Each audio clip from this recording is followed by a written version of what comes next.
Good morning, students. So, yesterday I sent you the photo of the Solitary Reaper written by William Wordsworth. So here is the explanation of the poem. आइए इस poem को हम explain करते हैं और बहुत ध्यान से सुनिएगा। काफ़ी अच्छी पोएम है, वर्ड्सवर्थ जी ने लिखा है। और इस पोएम में, जैसे पोएम का नाम ही आपने देखा है कि द सॉलिटरी रीपर। सॉलिटरी का मतलब होता है alone, and reaper means the person who is cutting crops. Okay, तो जो फसल काट रही होती है एक लड़की है, स्कॉटिश लड़की, स्कॉटलैंड की देश की ये कहानी है। तो वहाँ पर एक लड़की हुआ करती थी जो कि अकेले फसल काटते हुए, और जब ये गीत गा रही होती है तभी विलियम वर्ड्सवर्थ जो हैं वो वहाँ से गुजर रहे होते हैं। तो अचानक उस गीत पर इनको अचानक सुनाई पड़ता है और ये खींचे चले जाते हैं, इतना सुंदर वो गा रही होती है। सो लेट्स सी किस तरह से इन्होंने एक्सप्लेन किया है। Behold her single in the field, yon solitary highland lass.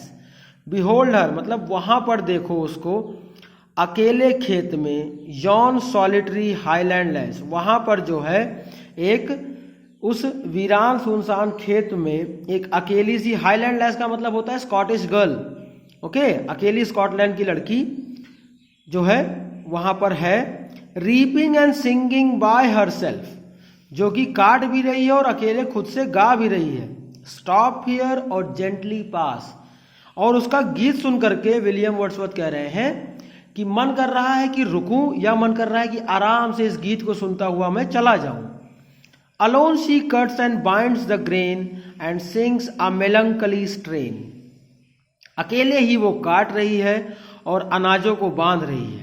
मतलब फसलों को कैसे फसल काटी जाती है उसको बांधा नहीं जाता है, वैसे ही फसल को वो काट रही है और बांध रही है। And sings a melancholy strain, और ऐसा लग रहा है कि मानो उसके गीत में बड़ा दर्द छिपा हो, बहुत ही दर्द भरा गीत वो गा रही है। O listen for the vale profound is overflowing with the sound. और फिर विलियम वर्ड्सवर्थ कहते हैं कि वो देखो, इसकी जो आवाज है, वेल प्रोफाउंड का मतलब होता है लंबी चौड़ी घाटियां, पहाड़ों पर जो वादियां हैं, जो घाटियां हैं, is overflowing with the sound, मतलब उसके इस गीत से, उसके इस गाने से पूरी घाटी जो है वो एकदम भर चुकी है। हर ओर इसी के गाने की आवाज उन घाटियों में गूंज रही है। No nightingale did ever chaunt more welcome notes to very.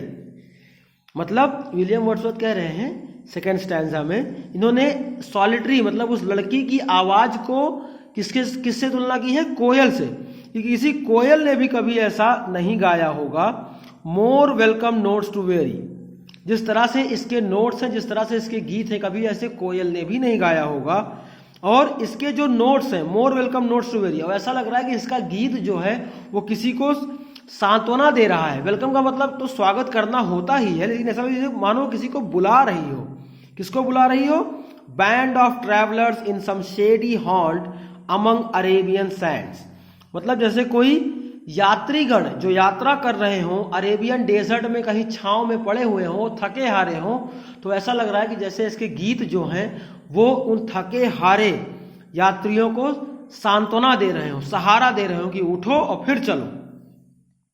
A voice तो थ्रिलिंग, यहां नीर लिखा है, इसको नेवर पढ़ेंगे बेटा, अपॉस्ट्रॉफी लगा है, थोड़ा ओल्ड इंग्लिश का यूज हुआ है। A voice so thrilling never was heard spring time from the ककू bird. इतनी शार्प, इतनी तेज और इतनी गजब की आवाज जो है कभी ऐसा सुनने को नहीं मिला। विलियम वर्ड्सवर्थ कह रहे हैं जैसे कि जिस टाइम वसंत के महीने में जैसे कक्कू गाता है, कक्कू भी कोयल की तरह एक गाता हुआ बर्ड होता है कि जो कि स्प्रिंग में ब्रिटेन की तरफ से माइग्रेट होकर के आता है, और उसके आने का मतलब होता है खुशी और उम्मीद। तो कक्कू बर्ड जैसे आकर के वसंत के महीने में गाता है, वैसे ही इसकी आवाज जो है विलियम वर्ड्सवर्थ तुलना करा रहे हैं कक्कू से।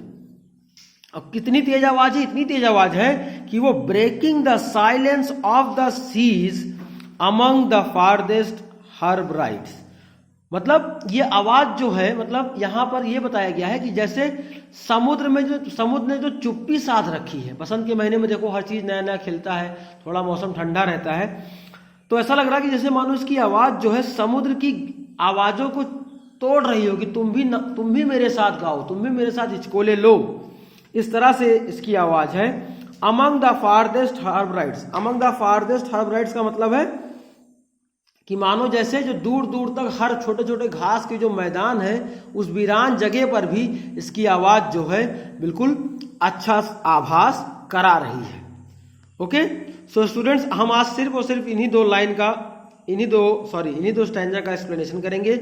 आप इस एक्सप्लेनेशन को बहुत ध्यान से सुनिएगा और कल हम लोग इसके आगे के 2 स्टैंजा का एक्सप्लेनेशन करेंगे। Okay, try to go through the video twice and thrice, 2 से 3 बार इस वीडियो को देखिए ताकि आपको अच्छे से ये पोयम समझ में आ जाए। Thank you class.